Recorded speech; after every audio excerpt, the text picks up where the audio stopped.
Welcome to the Franchise Life. Today, we are focused on the topic of multi-unit franchise ownership.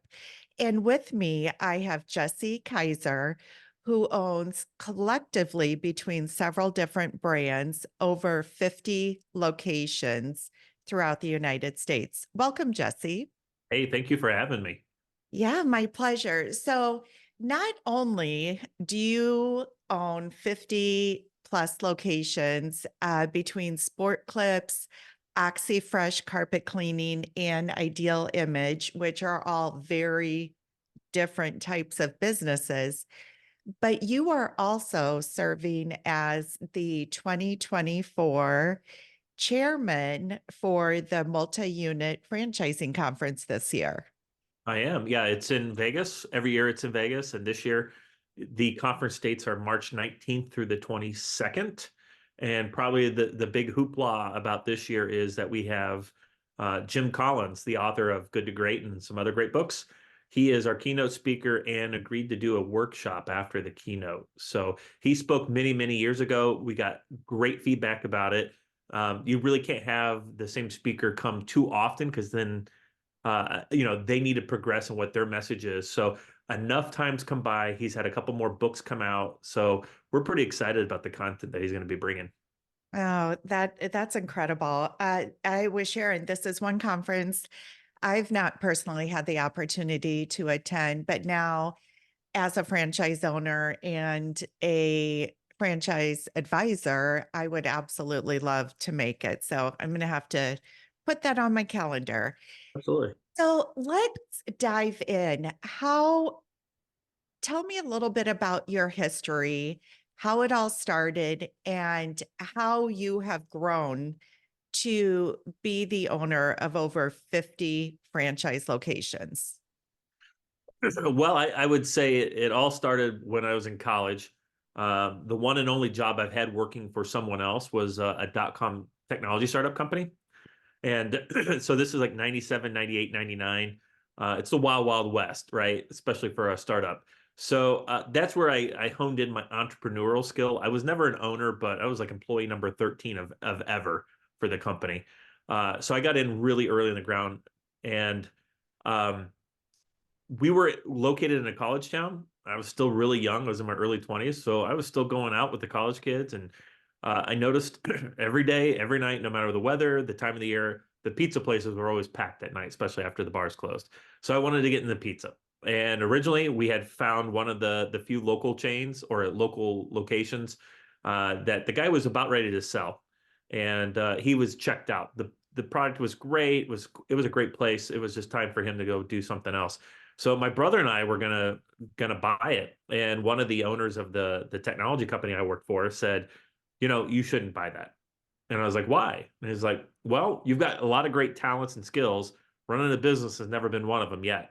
So why don't you get into a franchise? And I'm like, well, what's that? And he's like, well, basically, go find a pizza place franchise and they'll teach you how to run it, and you'll be much better off for that.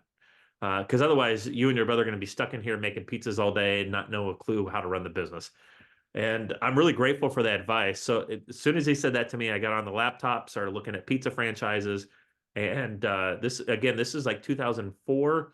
This is really before Little Caesars had their reemergence of the hot and ready $5 large pizza. So I was like, well, I never actually ever ate Little Caesars pizza. I knew about it from the TV commercials. Where I lived, there just wasn't one remotely close to us.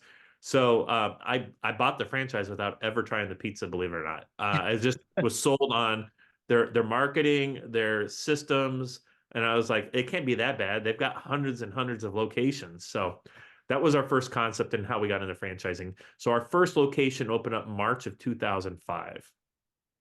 Wow. And this was you and your brother going into business together. What is your brother? Are you still in business together or what Yeah, is yeah, we're today? best friends. We're equal business partners.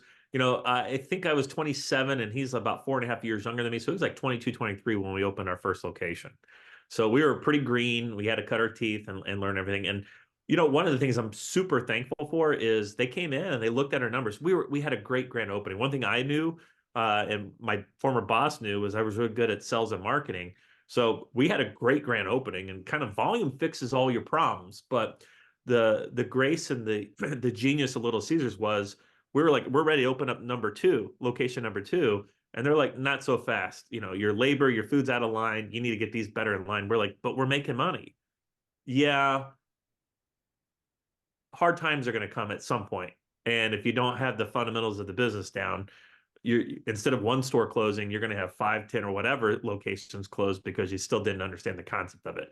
So it took about 16 months from the time that we opened to hone in what we need to do and build up enough cash to open up our second location and get the approval for it.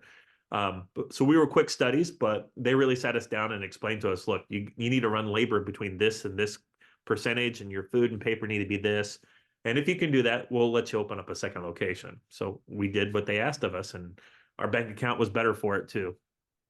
And that is what you call a good franchise brand because, in this industry, I say there are good franchises and then there are some bad franchises out there. And the fact that they took the time and wanted to teach you how to do it right and pay attention to the things you needed to pay attention to as young entrepreneurs is invaluable.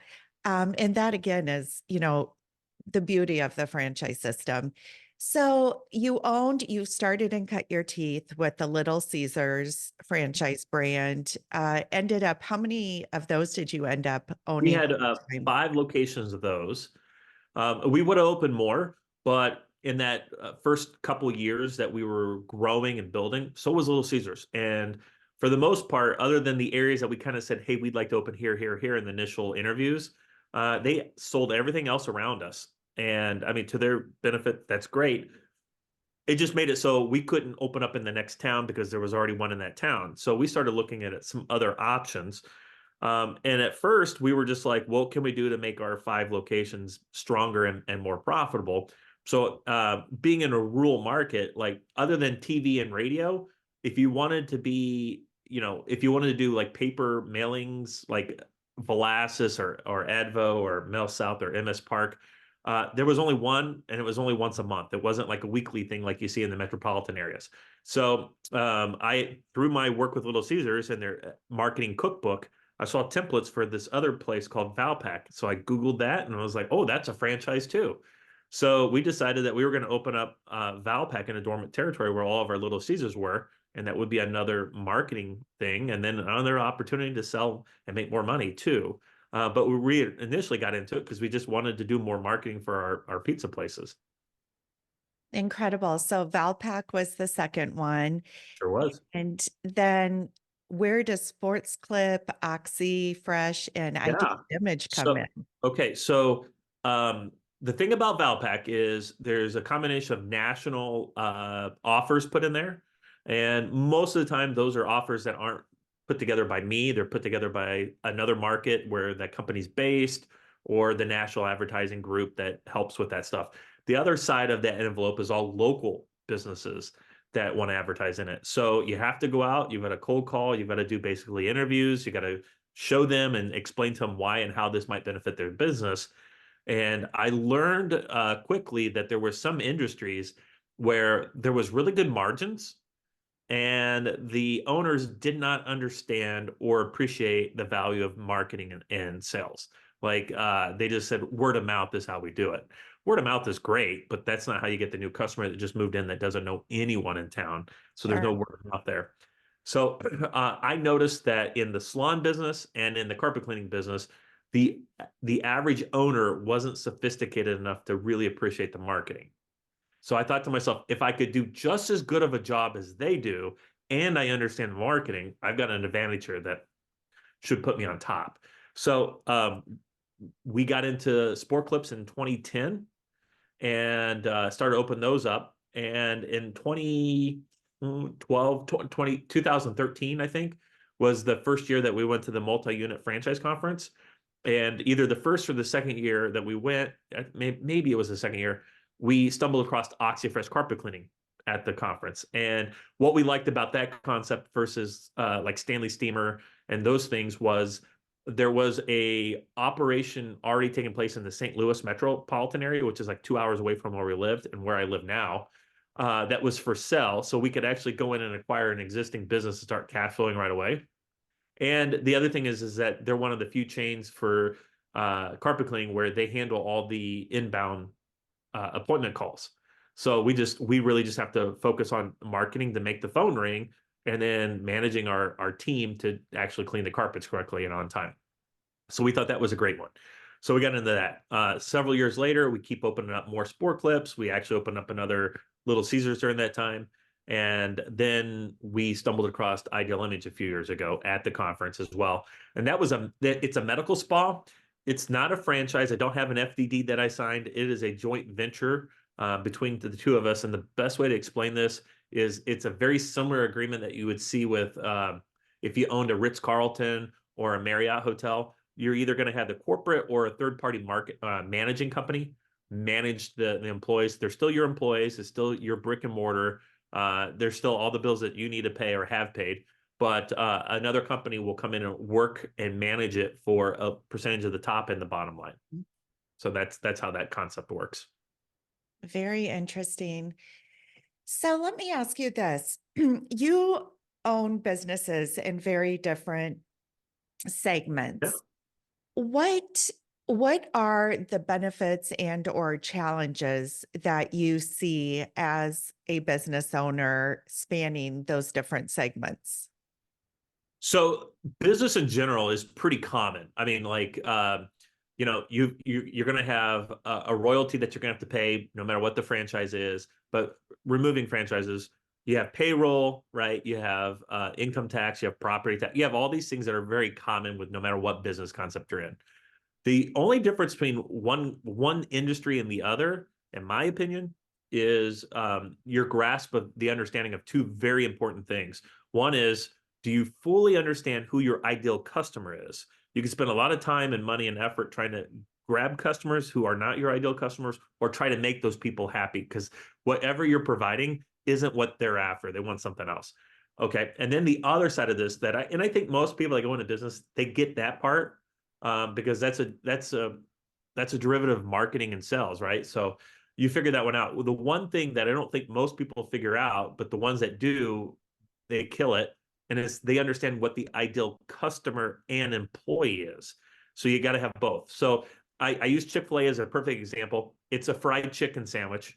There are probably 7 other places on the same road that sell a fried chicken sandwich that are all comparable in taste, price, and convenience. But Chick-fil-A hires a different type of employee, and so the customer experience is different. And what they're actually doing, and if you notice, most of the people that go through a Chick-fil-A drive-through are not going through a Burger King or a McDonald's or a Taco Bell drive-through. They don't do fast food, but they'll do fried chicken because the customer experience is so nice that they don't care, right? Because fried chicken's delicious no matter what. But they are going there for the experience. And it's because the type of customer and the type of employee are matched up correctly. You try to put, and this is no dig on Burger King, you try to take a Burger King employee group and move them over to Chick-fil-A, you have a Burger King Chick-fil-A. And so you don't have the same long drive-throughs that are moving through fast. You have a different situation. That's not to say that the Burger King people aren't hiring the right people for their type of employee or their type of customer. It just means they don't match up exactly. And here's a great example. So I'm in the medical business, right, with Ideal Image. We hire a lot of nurse practitioners and registered nurses. Okay, not all nurse practitioners or registered nurses are created equal. Some like the hustle and bustle of the emergency room. A lot of people don't. Our medical professionals, they are more interested in the before and after, the transformation, right? So if I hired someone that was all about the thrill and the rush of working in the ER room, they're not going to like working where we are, and they're not going to be excited about the transformation. Vice versa, that person that likes the transformation of their patients is going to probably shoot themselves having to work a full shift at the ER room, right? So it's not about what's better or not. It's about right sizing the right experience and the right customer and the right employee. All three things need to come together. That is very powerful. So when you're looking at or considering adding a brand to your portfolio, what are the attributes? What is it? I mean, you're going to be at this multi-unit franchise conference. You've gone for years. I know you mentioned you've attend emerging brand franchise conferences as well. Mhm. So what are those attributes? What are the tenants that you're looking for that really would make you consider it seriously as an addition to your portfolio? Okay. Well, first, I wouldn't sign an FDD until I've done a couple things. And the first thing is getting a good grasp on who the ideal customer and who the ideal employee is. Putting that aside, at that point, to me, it's about the margin and the return on my investment. Okay. So I really don't care if it's a $250,000 investment or $1 million investment per location. What I care about is how quick do I make that investment back? And I'm looking at that in months. 36 months is kind of a sweet spot for me. I won't shy away from something that's easy and pain-free. That's a 40-month return. And I get pretty excited about things that maybe I have to work a little harder. But if I get a 24-month return on it, I'll work a little harder and deal with a little bit more frustration because of that margin's much different. But that would be definitely it. What I would do in that process is I'd go reach out to as many of the franchisees that are in that system already. And what I'm looking for is hopefully someone smarter than me. Because if someone smarter than me is in it, then I feel safe that, okay, someone else has done their due diligence, they're being successful in it, and they're a resource for me. If I hit a wall and don't understand something, I've got at least another person that's in the trenches doing exactly what I would be doing that could give me some advice. That is really interesting. And when I'm working with candidates, I do tell them that validation stage to me is one of the absolute most important steps in the entire process. And seeing who else and what types of backgrounds they have that have invested in it, how they're thriving in it, and so forth. So that's really interesting to hear you say. So I heard at one time, can't remember where, but again, when a candidate of mine is considering a single unit investment versus a multi-unit commitment, um, I was told that it is much easier to manage multiple locations many times than it is a single location. What would your perspective on that be?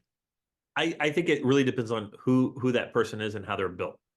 Okay. So there's definitely the Peter principle at any level of sophistication. So someone, they could do an amazing job with one location.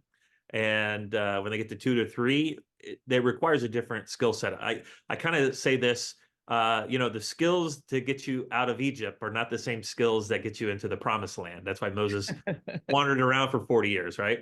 So the skills to get you to be a great operator with one location are not the same skills to get you to be an operator of like 50 or 100 units.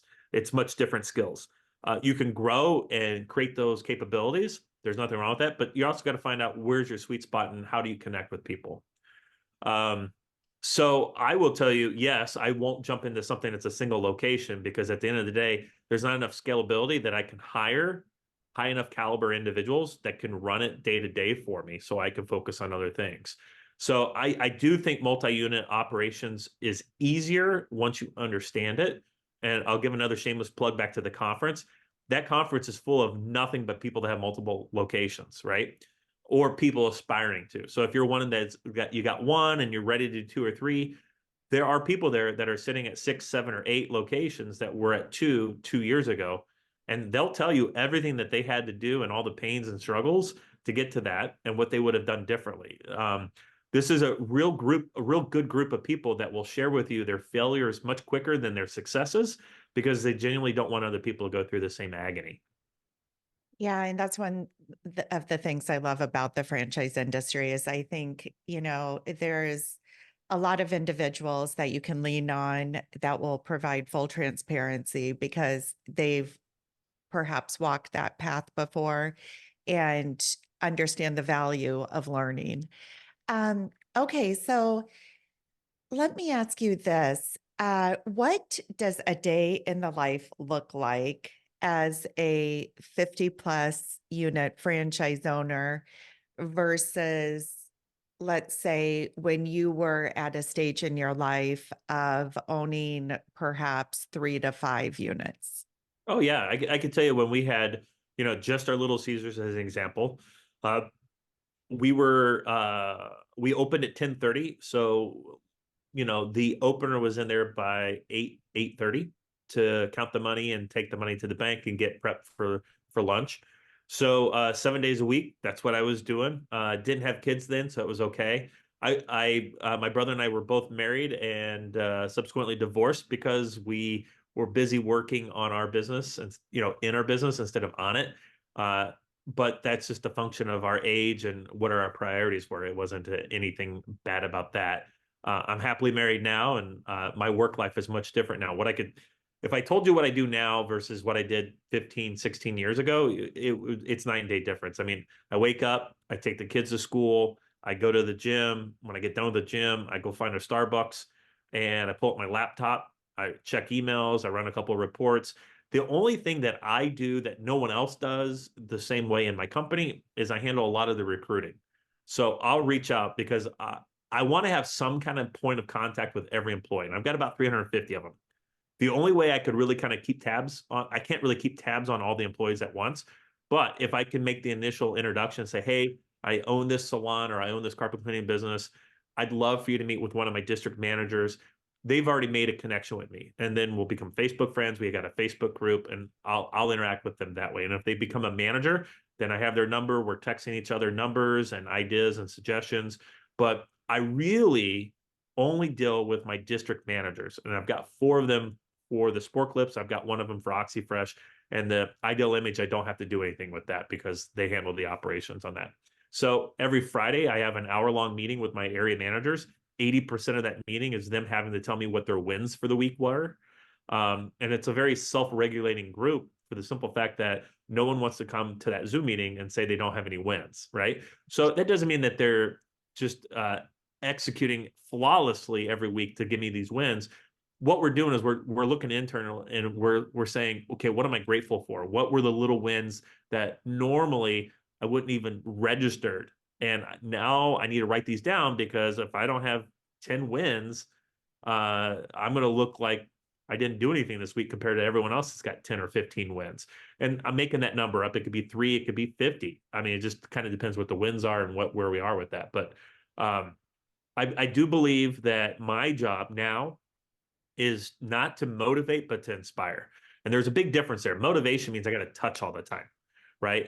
Inspiration, once you ignite that fire, it should burn on its own very long on its own. And of course, you need to occasionally put a log on the fire, but that's much different than trying to keep someone motivated. Motivated is just like pushing them down this thing. I feel like it's an emotional roller coaster where when you get someone inspired that they want to achieve something, I mean, and I have children that are like this too. Once they're inspired to do something, I got to get out of their way, right? And that's probably the best thing to do is be able to get the hell out of the way if you've got someone that's dedicated, inspired, and on the same page as you about what the outcome should be.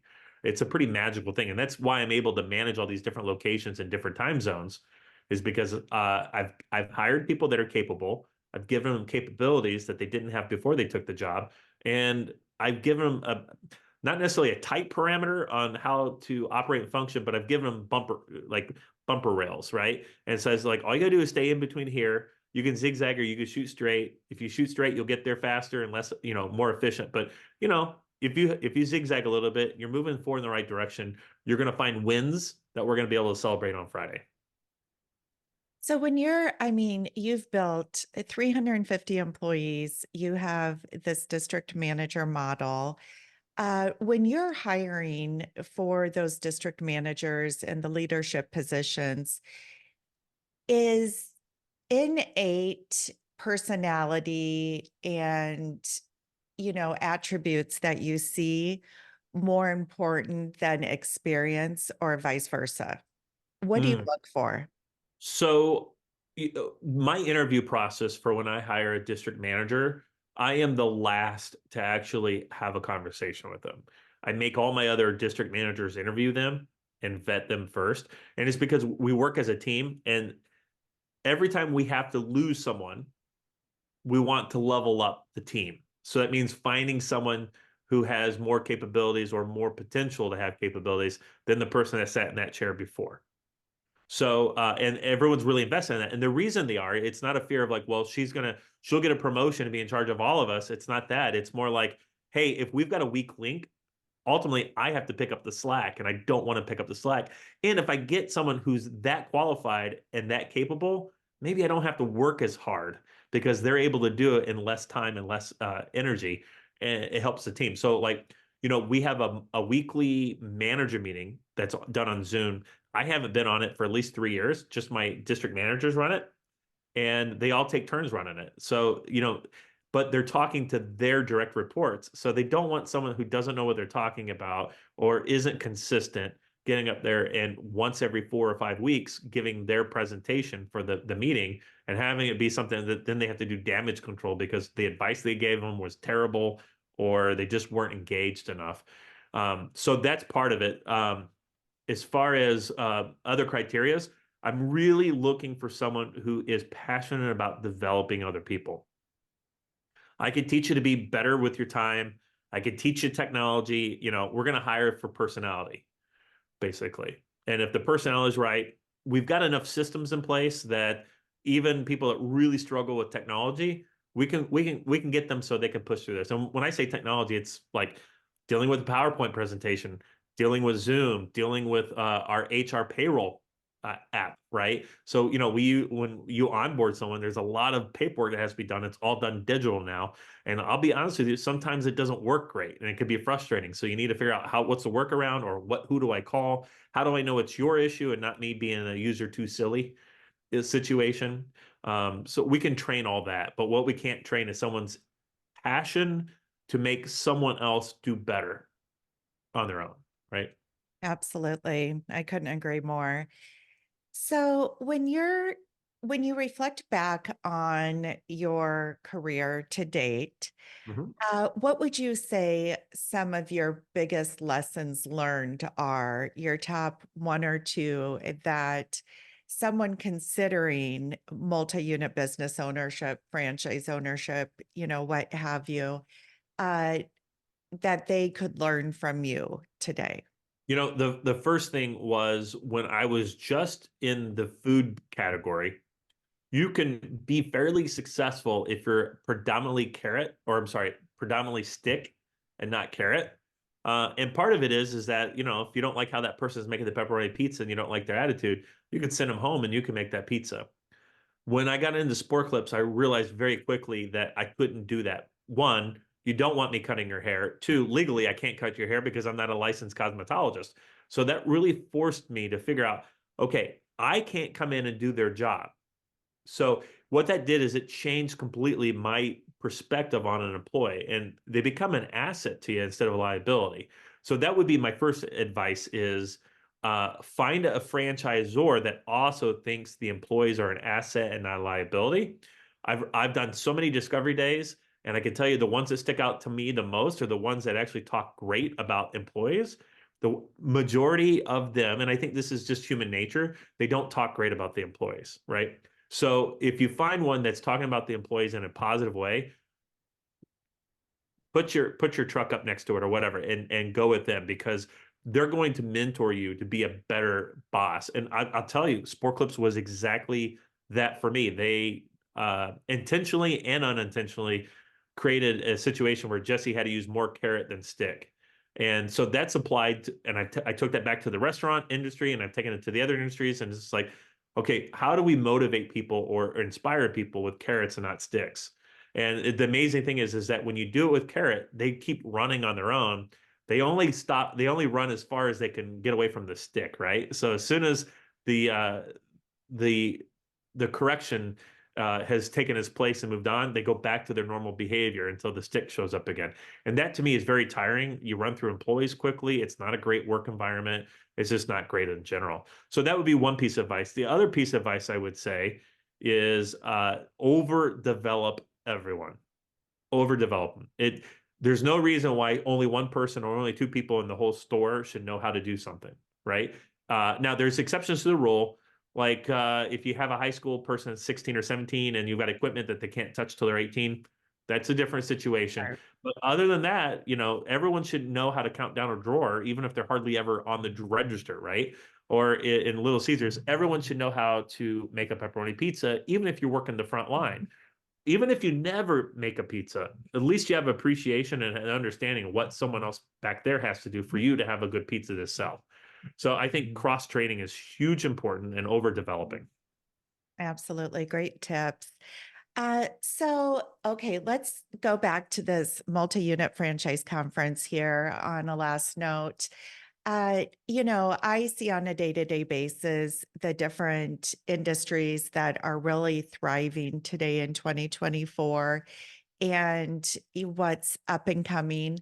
What would you say the top three franchise industries or segments are for investors to really pay attention to? Wow. That moves like fashion moves, right? And I think for the last 10 years, I think the service non-brick and mortar has really taken off. And I think it's for two parts. I think on paper, it's very easy to scale, or it looks like it is. And the initial investment can be a lot less than having to do a build out for a restaurant or, in this case, a sport clubs, which is a service brick and mortar. I think that for the most part has run its course, and I think you're going to see people get back into more brick and mortar that is non-food. Okay, I still see food being strong. Don't get me wrong, but I'm seeing things pop up now that are like stretch labs, other things where you physically have to go somewhere and receive that service. And part of it is, there's so much more real estate that's going to be opening up very soon because of strip centers getting built. We're losing, like Amazon is taking away other things. But like here's another franchise, batteries plus bulbs. Mhm. Uh, I could get on Amazon, but I'm not 100% sure if that's the right bulb to buy or battery. And I could just take it down the road, take it in there, and they're going to have it in stock, and I could take it right away. Sorry about that. No worries.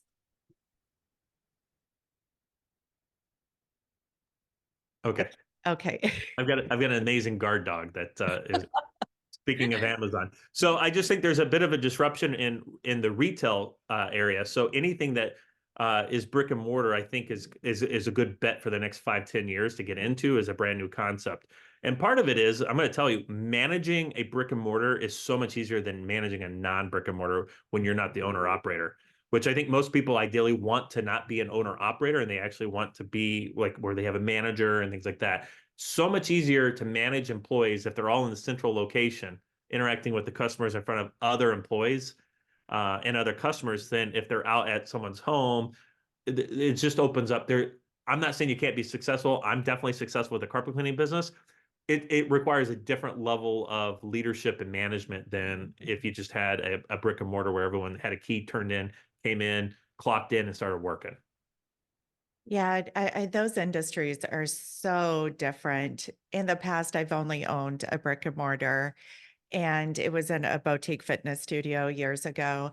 And now I do own a service-based business, and it is an entirely different experience. I mean, I'm just getting it up and running, but the jury's out on which I like more. I'll say that right now. But okay, multi-unit franchise conference. On a very last note, for Yeah. somebody considering either as a current multi-unit owner looking to grow or an individual very serious about becoming a multi-unit franchise owner, how can they benefit from this conference? So you talked about the type of district manager that I like to hire, and I just talked about like a particular personality, just someone that gets energy from developing others, right?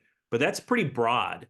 One thing about franchising that I've observed is that every franchisor will hand you a manual that you can then hand to a manager that will tell you how they would like the brand to be ran, operational expectations, and things like that. No one has created a manual for a district manager. And there's a reason for that. There's two parts. One, and I tell this to my district managers, it's 6 months to 12 months before I can actually really tell you what to do. I mean, I can give you some block and tackles, but I don't know how to manage you because I'm going to manage your personality. And I got to get to know your personality. And so the other part of that is that no two entrepreneurs are created the same.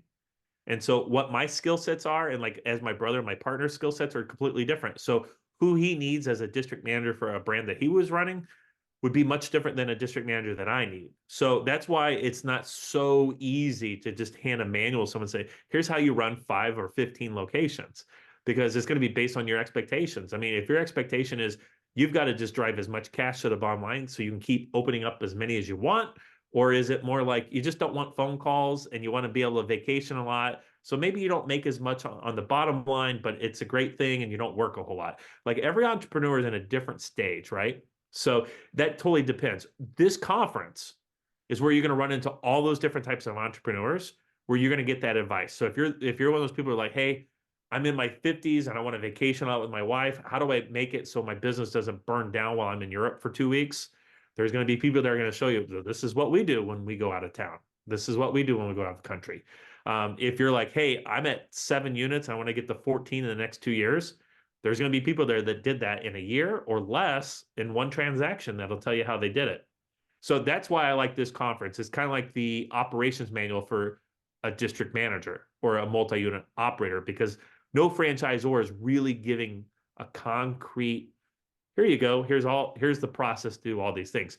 And it's not to the franchisor's detriment. It's really every entrepreneur is a little bit different, and who you hire and who you decide as a district manager is going to be completely different. I've got friends that are in the same brands I am. Their district managers have completely different responsibilities than mine. What's one's better than another? I don't know. They're really working with whatever the capabilities of the owner is, right? Sure. So a lot of times, whoever their district manager is would probably and probably does really well with them wouldn't flourish under me, because whatever skills they brought to the table, maybe it's the skills I have. And so it's like redundant. I need someone that can do things that I can't do. I mean, everything you're saying is, just constantly takes me back to the saying within the franchise industry that you're in business for yourself. So these businesses are yours, but you're not in business by yourself. You have Right. this entire network of individuals, whether it's within your same system, franchise system, or other brands that you can lean on and leverage. And then they all come together at forums like UFC. Right. So, well, Jesse, thank you so much for your time today. This has been a really intriguing and inspiring conversation with you. And I hope in 10 years I'm sitting in your spot, maybe. Oh, I love that. It'd be great. And hopefully we'll get you to the conference. I One of the great things about the conference, besides the keynotes and the panel discussions with guys and girls like me, is there's 2 days. I call it Vegas's best happy hour, and it's like from 3 to 6. So it's like a perfect time. You still can have dinner meetings and go out with your friends and see a show. But from 3 to 6, it's open bar and hors d'oeuvres in this huge vendor area where all the franchisors have their own booths. And because this isn't like a franchise expo, you're who you're dealing with is either the founder, the CEO, or at least the chief development officer, not just a salesperson who's working this show because so and so is working the other show. This is a show where all the brands bring their big guns because they're trying to land sophisticated owners and operators. Sure. So definitely time well spent for serious investors. Yeah. Well, Jesse, thank you again. For anybody that is interested in exploring franchise ownership, please feel free to reach out to me at Stacie at fusionfranchising.com. Thanks and have a great day.